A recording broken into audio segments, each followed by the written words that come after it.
Today on the Bourbon Bytes podcast, I'm sharing some of the most interesting upcoming bourbon releases for the end of the year, including an officially licensed version of Clyde May's for the Troy Trojans, 2 distilleries that are putting Wisconsin whiskey on the map, plus a huge change at Copper & King's distillery. Then I have a bite-sized review of a rye whiskey from Islay. What?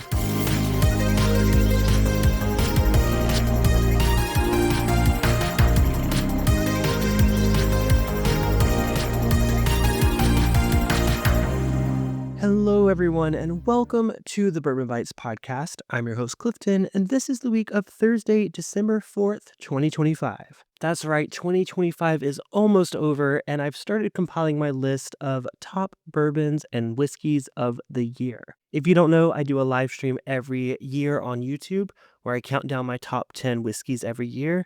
And this year, it's going to be really tough because there have been some incredible whiskeys released this year. Now, I was trying to decide what day I was going to do this, but I think the day that makes the most sense is New Year's Day, which falls on a Thursday, which is my normal live stream day. So if you are curious for my top 10 whiskeys of 2025, tune in on January 1st, 2026 over on youtube.com/bourbonbytes. But that's not what we're here to talk about today. Today, we are talking about the latest news in whiskey and video games. Last week, we highlighted some of the best Black Friday and Cyber Week specials in the world of whiskey. And now we're going to be talking about some of the last releases to come out in 2025, many of which I am very excited for, and I need to hurry up and try to get so I can maybe include them on my top whiskeys of the year. We'll see how that goes. So let's go ahead and get into these new releases. The first of which comes to us from none other than Clyde May.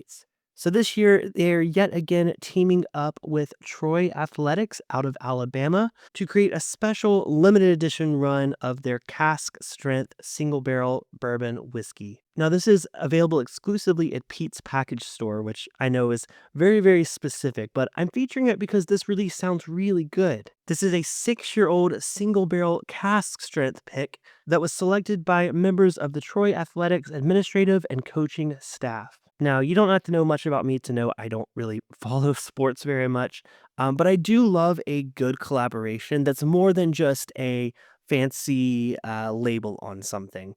Kind of like how I felt about the Maker's Mark Los Angeles Dodgers release that came out earlier this year that was selected by members of the Dodgers themselves.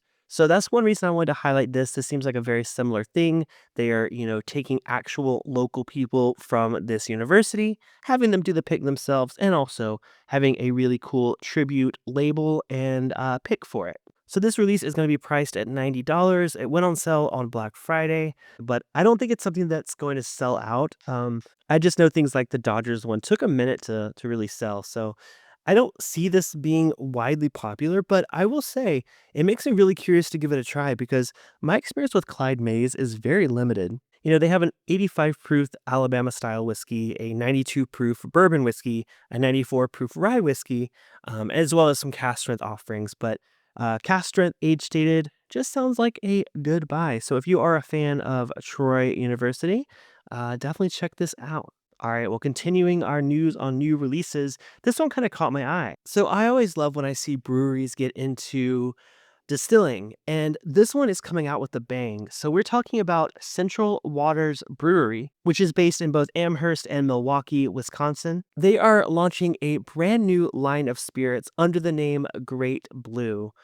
This is a reference to the Great Blue Heron, which I am very attached to because those were really popular in South Carolina. We would always see them when we were out by the marshlands. So the label caught my eye immediately. But this is a pretty incredible first entry into the world of whiskey because this is a 100 proof 8-year-old bourbon whiskey. Now, you're probably wondering how they have an 8-year-old bourbon whiskey. It is indeed sourced. They won't say where it's sourced from, but it is from a Kentucky distillery. But what makes this unique is they are actually finishing it and aging it in Wisconsin. But good news is they are currently aging bourbon at their own distillery that they've distilled themselves. It's just not yet of age. So they're putting this out in the meantime to kind of build up the brand. And I think for being your first bourbon launch, releasing an 8-year-old Kentucky bourbon is pretty exciting. Now, this one's going to be released at 100 proof. And catch this, the price is only $50 each. I think that's an incredible deal for a 8-year-old Kentucky bourbon. They are also going to get into a beer barrel finished whiskey, which makes the most sense because they are a brewery. So this is just the start of the Great Blue lineup from them, but I'm really excited to see this. I'm going to keep an eye out. I'm not sure where it's available for purchase yet, but I'm really excited to see a new brand come out of a brewery who are starting off strong. Now, switching things up and talking about a whiskey that's one of the first releases of a distillery's own distillate, we're talking about State Line Rye. So this is also another Wisconsin distillery in Madison. And they have been aging this rye since the very early days of the distillery, and they're finally ready to release their 5-year-old rye whiskey. This one looks like it's bottled at 90 proof, and they're making this exclusive for people who are able to actually visit the distillery. They want to kind of honor the fact that this is their first rye whiskey coming out, that's their own distillate, so they want to bring people to town to give it a try. But yeah, I just wanted to feature both of those stories since they're both out of Wisconsin, one being a sourced Kentucky bourbon, but at a really nice age and a really nice price, and the other being a hyper local distilled 5-year-old rye whiskey. By the way, I'm going to be reaching out to both of these brands and seeing if I can have them on the channel. I'd love a chance to review these releases. You know what? I've never featured any Wisconsin whiskey on the channel, so sounds like fun. Now, I do have one more whiskey news story that isn't necessarily related to a new release of a whiskey, but rather a new era of a brand that I am very much in love with. And it's not a whiskey distillery at all. It's actually a brandy distillery, Copper and Kings out of Kentucky. And if you watch my live streams, you may know that a couple weeks ago I had the head distiller from Nelson's Greenbrier on the channel, Brandon O'Daniel, and he is formerly of Copper and Kings. He was their head distiller as well. And I may or may not have awkwardly asked him about working at Copper and Kings when he was most recently let go from the company. So what happened was Copper and Kings was recently acquired by Constellation Brands back in August of this year, and unfortunately with that, they ended up replacing their head distiller, who was previously Brandon.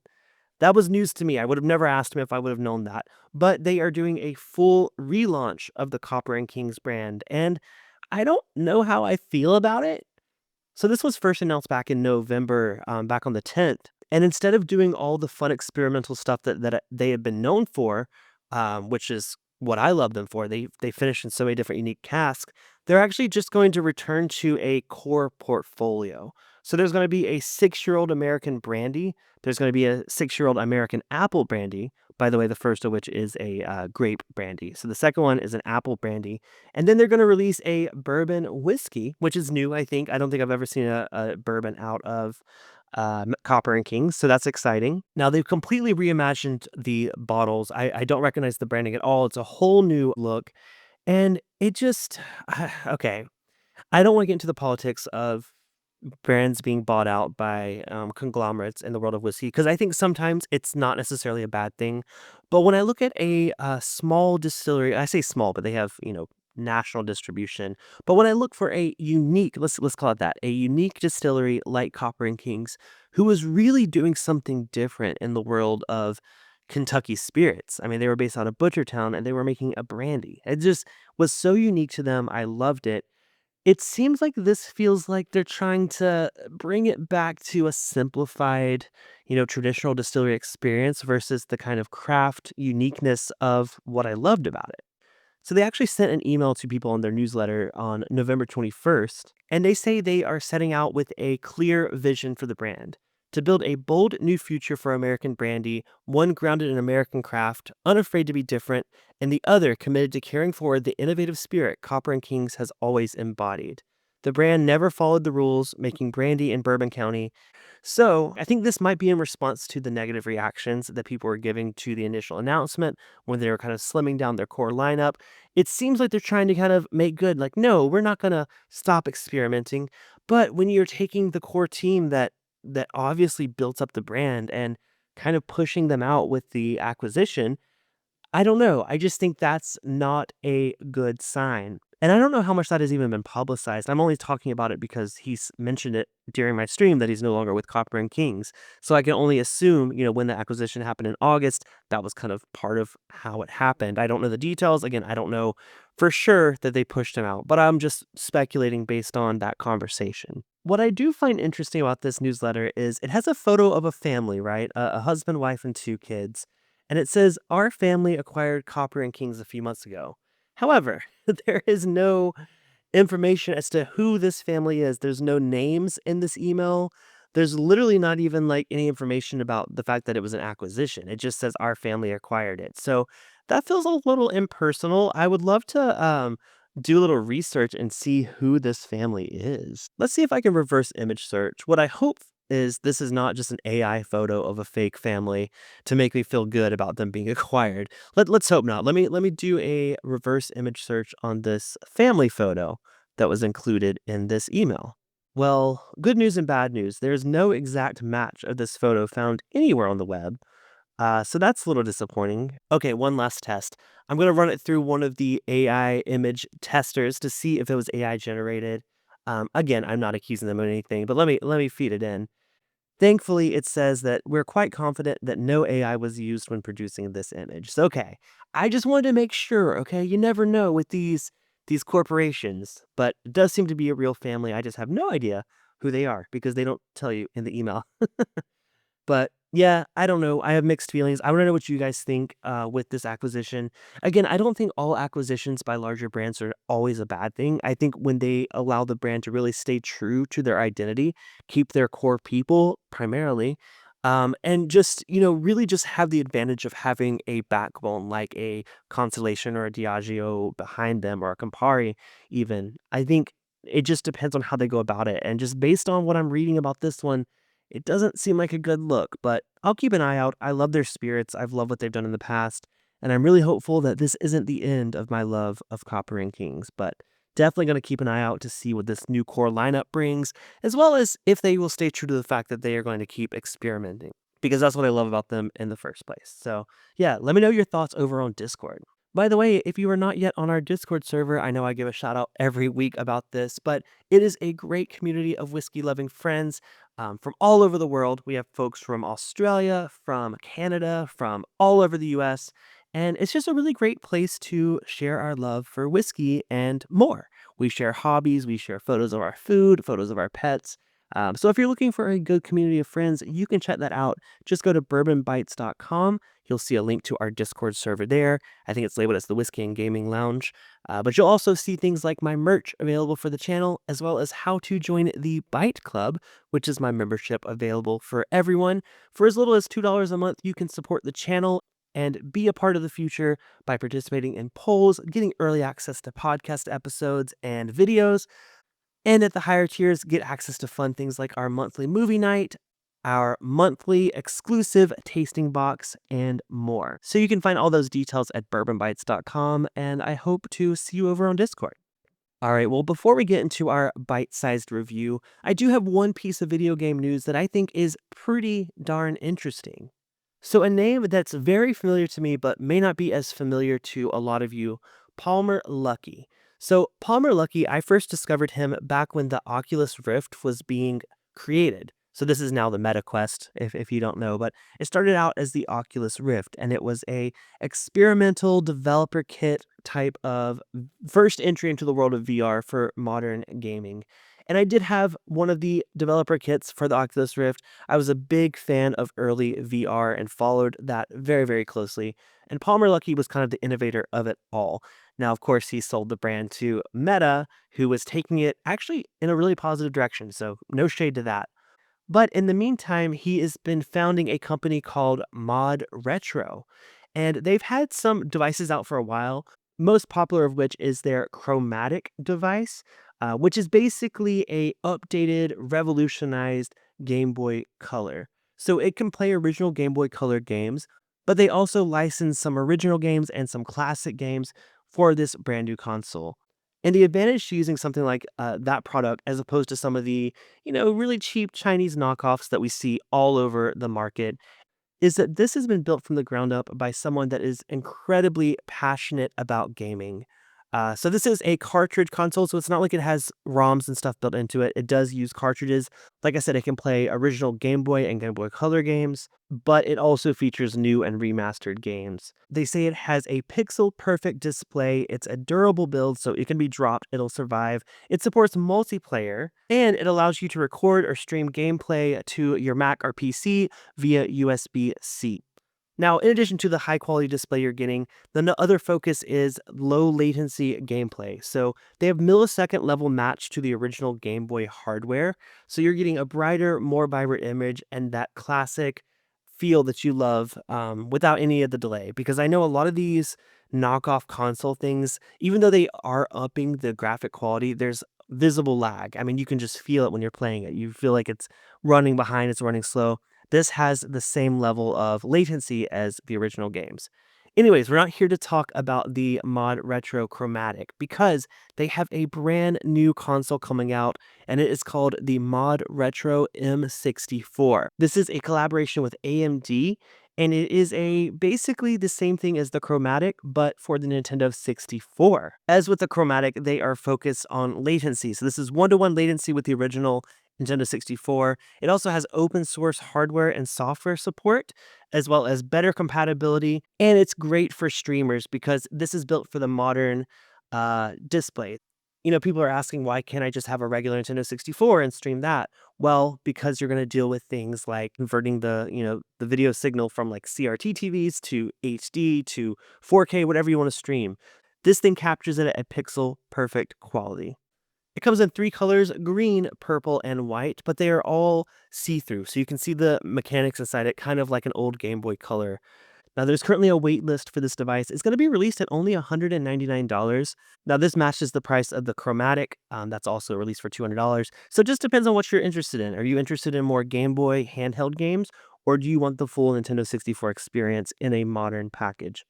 For me, I think the M64 is the way I would go, one of my favorite console eras ever. So now I'm craving playing some retro games, which funnily enough, I just started streaming over on Twitch again. If you don't know, I used to do some gaming streams a while back, but this week I've started them back up. I started playing Dispatch, which is a really fun game. It's from some of the creators of some of my favorite Telltale games. I've been streaming that every day this week, at least up until the point where I'm recording this podcast. So if you want to go check that out, twitch.tv/Bourbon Bytes. Give me a follow there. All right, well, that does it for the latest news. Now it's time to get into our bite-sized review.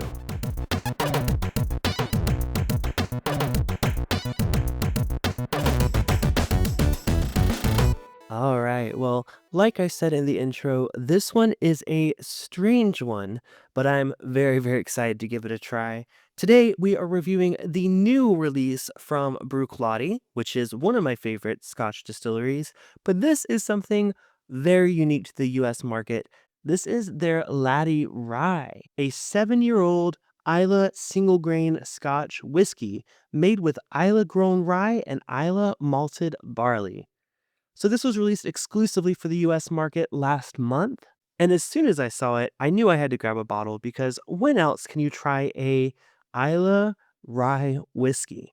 But yeah, 7-year-old release coming in at 100 proof, 50% ABV. Now, as with the other Bruichladdich products, this one is unpeated. The mash bill is 55% Islay rye that's been grown and harvested at Cow Farm, and 45% of it is Islay malting barley, which was cultivated by multiple local farming partners in 2016, all within an 11-mile radius of the Bruichladdich distillery. So yes, this is a hyper-local product. I didn't know you could grow rye on Islay, but apparently you can. So I'm really excited to see how this compares to not just other rye whiskeys, but the Bruichladdich lineup in general. I've always been a fan of their releases. The only one that just kind of is a miss for me is just the classic Laddie, the blue bottle. Love the bottle, but to me that one just feels a little bit too light for my palate.